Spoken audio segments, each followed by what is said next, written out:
Welcome to learn hub, जहां हम history को सिर्फ याद नहीं करते, महसूस करते हैं। आज हम जानेंगे कैसे ब्रिटिश ईस्ट इंडिया कंपनी ने धीरे धीरे एक ट्रेडिंग कंपनी से एक एम्पायर की शक्ल इख्तियार कर ली। मराठा पावर का पाटन, सब्सिडरी अलायंस की चालें, डॉक्ट्रिन ऑफ लैप्स की साजिशें, एंग्लो-सिख जंगें और फिर 1857 के बाद ब्रिटिश क्राउन का सीधा राज। ये सिर्फ डेट्स और ट्रीटीज की कहानी नहीं, ये उस दौर की दास्तान है जब एक पूरी सभ्यता को गुलामी की जंजीरों में जकड़ा गया, कदम दर कदम। तो चलिए इस ग्रिपिंग सफर की शुरुआत करते हैं सिर्फ लर्न हब पर। Anglo Maratha Wars. जब मुगल बादशाह शाह आलम दूसरा ने कोरा और इलाहाबाद मराठों को सौंप दिए, वो भी ऐसे इलाके जो पहले ब्रिटिश ईस्ट इंडिया कंपनी को दिए गए थे, तो एक तलख और पेंचिड़ा तकरार की बुनियाद रखी गई। ब्रिटिश ऑफिशियल्स वर विजिबली डिस्कॉन्टेंट और इस गलतफहमी ने जल्द ही दुश्मनी का रूप ले लिया। पेशवा की गद्दी से महरूम किए जाने के बाद रघुनाथ राव ने ब्रिटिशर्स से मदद मांगी। यही मदद फर्स्ट एंग्लो मराठा वॉर की चिंगारी बनी, जहां दोस्ती और फायदों की राजनीति ने तलवारों की जुबान में तब्दील होना शुरू किया। पहली एंग्लो मराठा जंग 1775 to 1782 में दोनों ताकतवर सेनाएं टकराई। लड़ाई के बाद ट्रीटी ऑफ सालबाई पर दस्तखत हुए, जिसने वक्त तौर पर शांति कायम की, लेकिन अंडरलाइंग डिस्ट्रस्ट बरकरार रहा। 1802 में पेशवा बाजी राव टू ने मजबूरी में ट्रीटी ऑफ बैसीन साइन की। इस समझौते ने उन्हें ब्रिटिश प्रोटेक्शन के नीचे ला दिया और सब्सिडरी अलायंस की परछाई में मराठों की आजादी धीरे धीरे ढूंढली होने लगी। आखिरकार 1817 to 1818 के तीसरे एंग्लो मराठा युद्ध ने मराठा सॉवरेंटी का कर्टेन फॉल साबित किया। पेशवा की संस्था को हमेशा के लिए खत्म कर दिया गया और ब्रिटिश रूल ने एक और मजबूत कदम भारत की धरती पर जमा लिया। Subsidiary alliance. लॉर्ड वेलेस्ली ने 1798 में सब्सिडरी अलायंस पेश की, एक ऐसी पॉलिसी जो फ्रेंडशिप के लिबास में कंट्रोल और सबजुगेशन का रास्ता बना रही थी।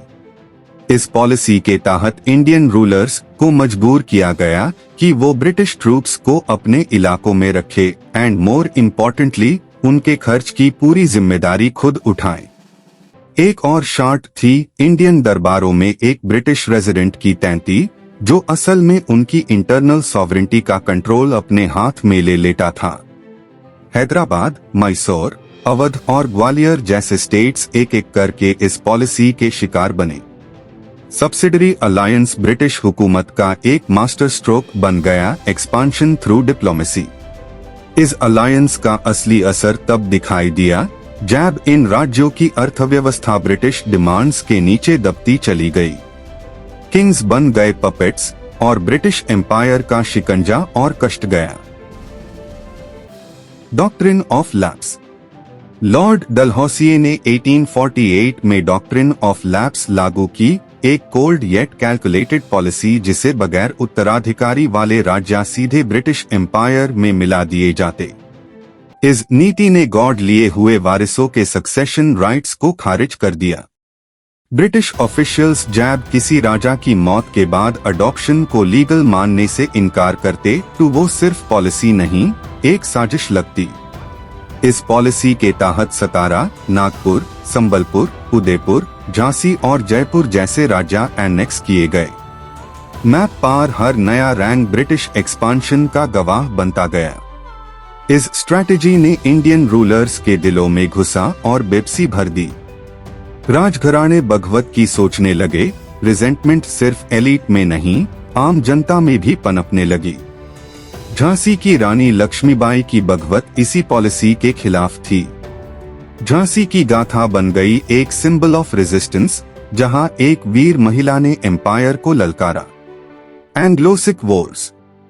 फर्स्ट एंग्लो-सिख वॉर 1845 to 46 एक भीषण संघर्ष था। ब्रिटिश और सिख सेनाएं पंजाब की मिट्टी पर टकराई, नतीजा ब्रिटिश जीत और पंजाब पर आंशिक नियंत्रण। 1846 में ट्रीटी ऑफ लाहौर साइन हुई, जिसने एंग्लो सिख हॉस्टिलिटी का एंड तो किया मगर ब्रिटिश डोमिनेंस को स्थायी बना दिया। लेकिन ये अंत नहीं था। सेकेंड एंग्लो सिख वॉर 1848-49 में ब्रिटिश ने पूरी तरह पंजाब को एनेक्स कर लिया। The once mighty Sikh empire was no more. इस एम्पायर की बुनियाद रखने वाले महाराजा रणजीत सिंह, उनका व्यक्तित्व आज भी एक गौरवशाली अतीत की याद दिलाता है, one of courage, diplomacy and unity. Consolidation of British power. 1857 की क्रांति के बाद एक ऐतिहासिक ऐलान हुआ। एक ग्रैंड दरबार हॉल में क्वीन विक्टोरिया की पोर्ट्रेट के नीचे ऑफिशियल्स जमा थे। अब इंडिया कंपनी की नहीं, ब्रिटिश क्राउन की मिल्कियत बन चुकी थी। इंडियन सिविल सर्विस को इंट्रोड्यूस किया गया, एक सेंट्रलाइज्ड ब्यूरोक्रेसी जो विक्टोरियन स्ट्रक्चर को इंडियन एडमिनिस्ट्रेशन में इम्प्लीमेंट करती थी। स्टीम लोकोमोटिव की गदगदा सुनाई दी। रेलवेज और टेलीग्राफ ने भारत को जोड़ा नहीं, कंट्रोल किया। Troops now moved faster and rebellion got harder. एंग्रेजन ने इंग्लिश मीडियम स्कूल्स खोले, लेकिन मकसद था क्लर्क्स और लो लेवल ऑफिसर्स तैयार करना, ना कि एनलाइटेंड सिटीजन्स। ये एक सटल बट पावरफुल कल्चरल इन्वेशन थी।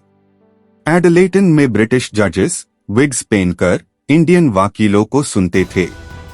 नया कानून, नया पुलिस तंत्र, सब कुछ डिजाइन किया गया डिसेंट को दबाने के लिए, नॉट टू सर्व जस्टिस। और इस तरह एक ट्रेडिंग कंपनी ने डिप्लोमेसी, डिसीट और वॉरफेयर के जरिए पूरे हिंदुस्तान पर अपना झंडा गाड़ दिया। मराठा एम्पायर का पाटन, सिख एम्पायर की एनेक्सेशन और रियासतों की सॉवरेंटी का धीरे धीरे खात्मा। ब्रिटिश रूल ने सिर्फ जमीन नहीं ली, पहचान भी छीन ली।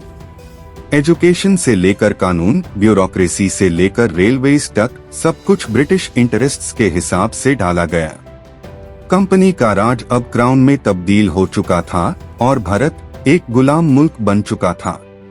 लेकिन ये कहानी यही खत्म नहीं होती।